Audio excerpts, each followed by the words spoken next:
In Final Fantasy Tactics, one name haunts the War of the Lions more than any other.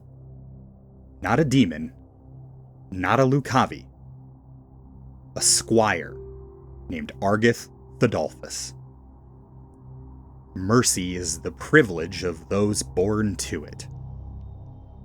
History barely remembers Argath, a minor knight and squire of Galleon, executed in silence.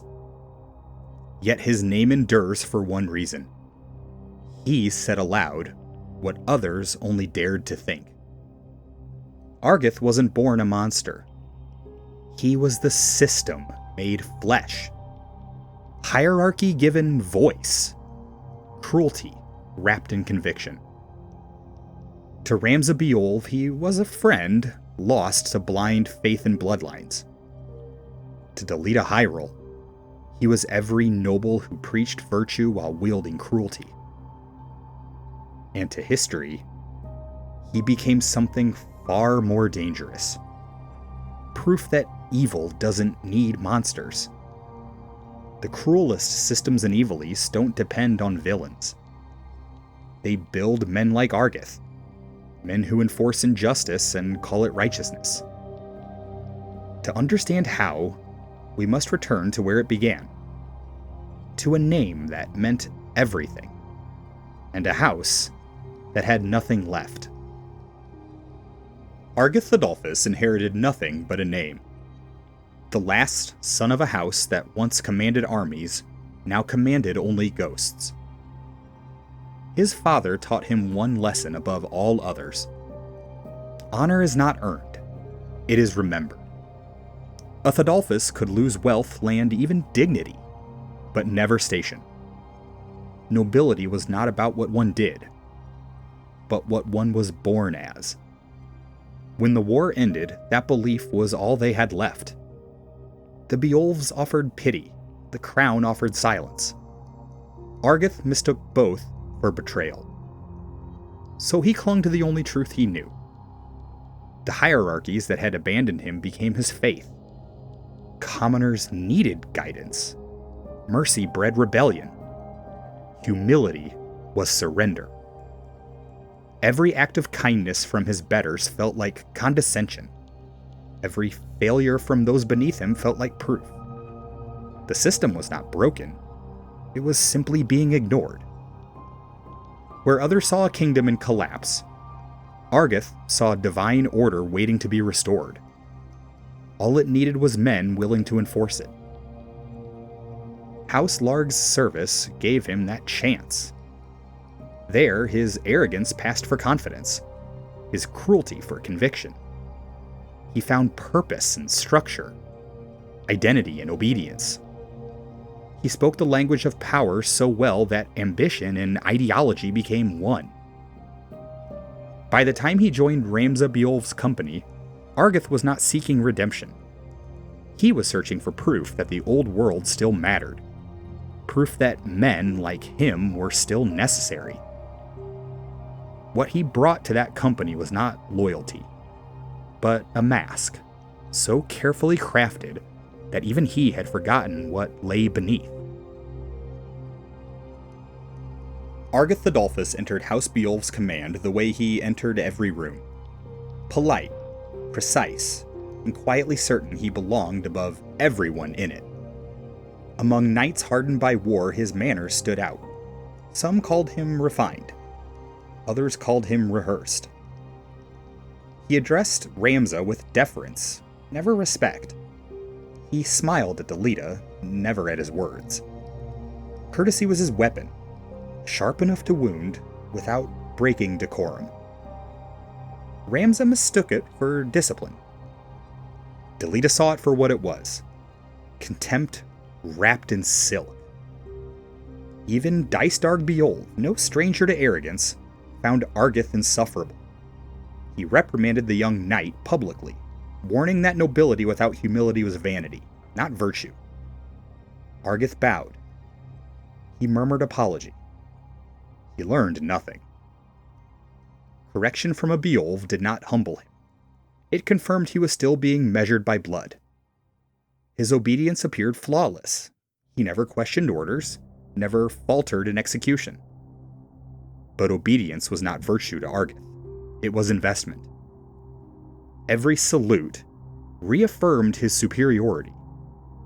Every command followed proved his name still mattered. He measured his peers the way his ancestors measured vassals, by utility. Serving beside commoners was degradation. Commanding them would be restoration. In that company, Argath played soldier. But beneath the mask of courtesy, he was conducting an audit of power, of lineage, of leverage. He cataloged weaknesses. He noted allegiances. He identified who might be useful when the kingdom finally remembered what hierarchy meant. He watched. He learned. And he waited. Because in a kingdom rotting from within, patience was not weakness. It was the sharpest blade of all. But even the sharpest blade can slip. At Mandalia Plains, in his first encounter with Ramza and Delita, Argath revealed exactly what he'd been hiding beneath that mask of courtesy.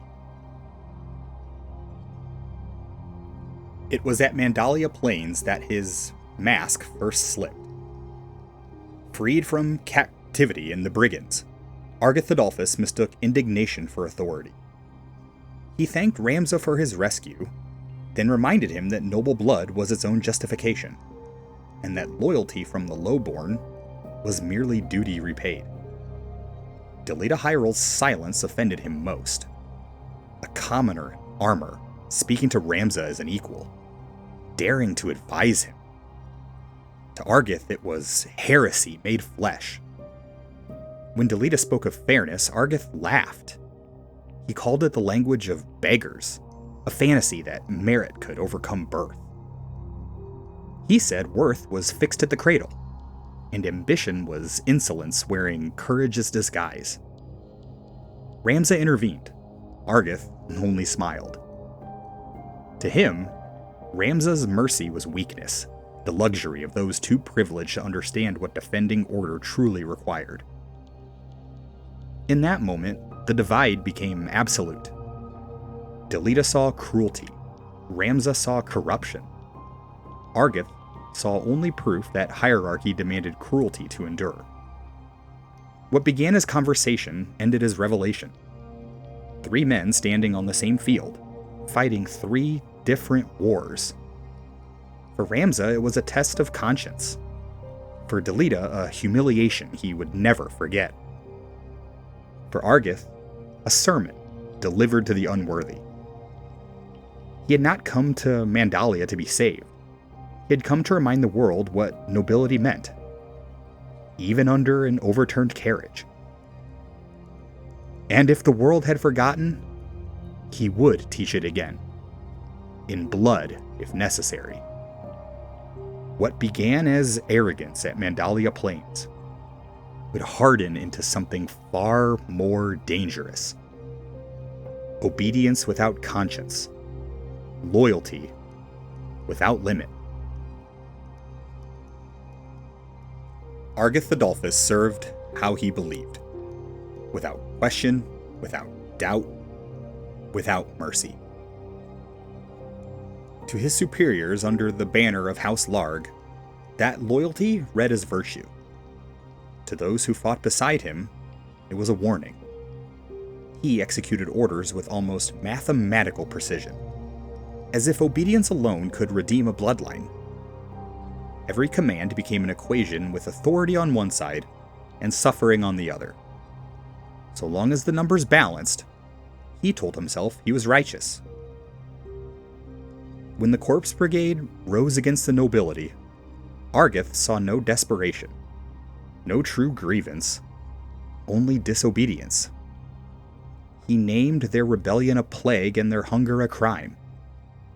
Where Ramza sought reason, Argath saw infection that required purging. Villages were burned so order might survive. Prisoners were executed to prove discipline. Each act of cruelty read like a confession of faith. He had stopped serving a kingdom. He served an idea, the belief that hierarchy itself was holy.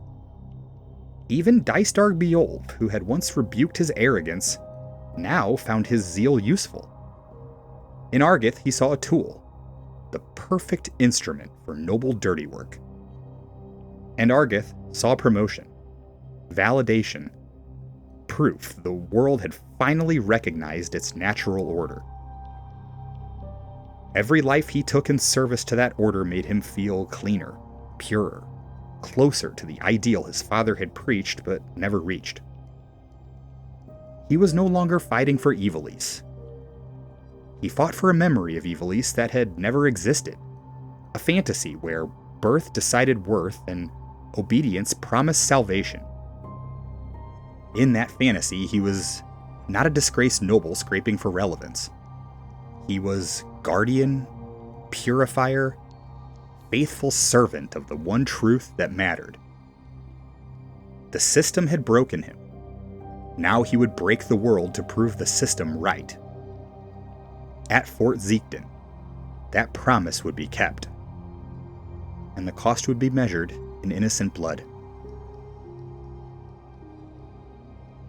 The tragedy at Fort Ziekden did not begin with the explosion.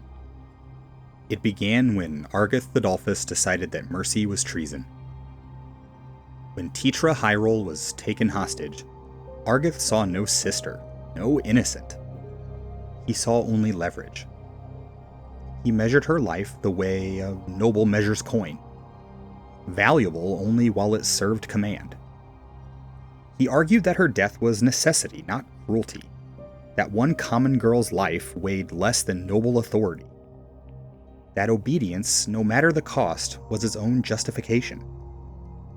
Even Dystarg hesitated, even Zalbag flinched. Argath did not. He raised his crossbow and fired, not in anger, but in faith. To him, righteousness was not defined by compassion, but by obedience to hierarchy. The system had taught him this. His father had preached it. And in that moment, with Tetra Heiral in his sights, he believed he was proving it true. Moments later, a wounded knight of the Corpse Brigade, delirious and desperate, lit the powder stores beneath the fort. The blast consumed soldiers, banners, and ideals alike. A kingdom's illusion of order vanished in a single breath. Ramza saw tragedy. Delita saw revelation. And in the preceding battle, Argath saw vindication, convinced that history would remember him as loyal. But history did not. His death came moments later, delivered by the brother of the girl he had condemned. Not in glory, but in chaos, buried beneath the same rubble as the commoners he despised. In that instant, every belief Argath had defended collapsed. The system he worshipped did not save him. It devoured him, as it had devoured so many before him, and erased even the name he died to glorify. Argath Thadalfus fell at Fort Ziekden, defending a hierarchy that never knew he existed. His body was buried beneath rubble. His ideology was not. Argath Thadalfus died on a battlefield, but his voice never did. It lingered in the halls of power that built comfort on obedience and safety on fear. It whispered through dukes who burned villages in the name of order, through priests who preached submission as salvation, through soldiers who mistook cruelty for discipline. He became a cautionary tale no one ever heeded. The philosophy of privilege, stripped of pretense and spoken aloud. The Church of Glabados never named him, yet it practiced his doctrine daily. The nobility invoked his logic in every edict, every execution, every justification that followed. And each time a man in armor defended brutality with the words, "For the good of the realm," Argath spoke them anew. His ghost haunted every throne room where mercy was called weakness, every war council where compassion was labeled treason, every battlefield where common blood was spilled to preserve noble pride. He had once believed that dying for hierarchy would immortalize him. In a way, it did. His name was forgotten, but his ideas endured, repeated by those who never knew their source, defended by those who claimed moral authority, and weaponized by those who inherited his contempt. The War of the Lions would be fought with his philosophy. The 50 Years' War had been justified by his logic, and every atrocity committed in Ivalice's name carried the echo of his voice. Because the tragedy of Argath Thadalfus was not that he died for a lie. It was that he died believing it was truth. And Ivalice, ever faithful to its hierarchies, proved him right. Yet history would not even grant him that acknowledgement. Argath Thadalfus will never be remembered as a hero or a martyr.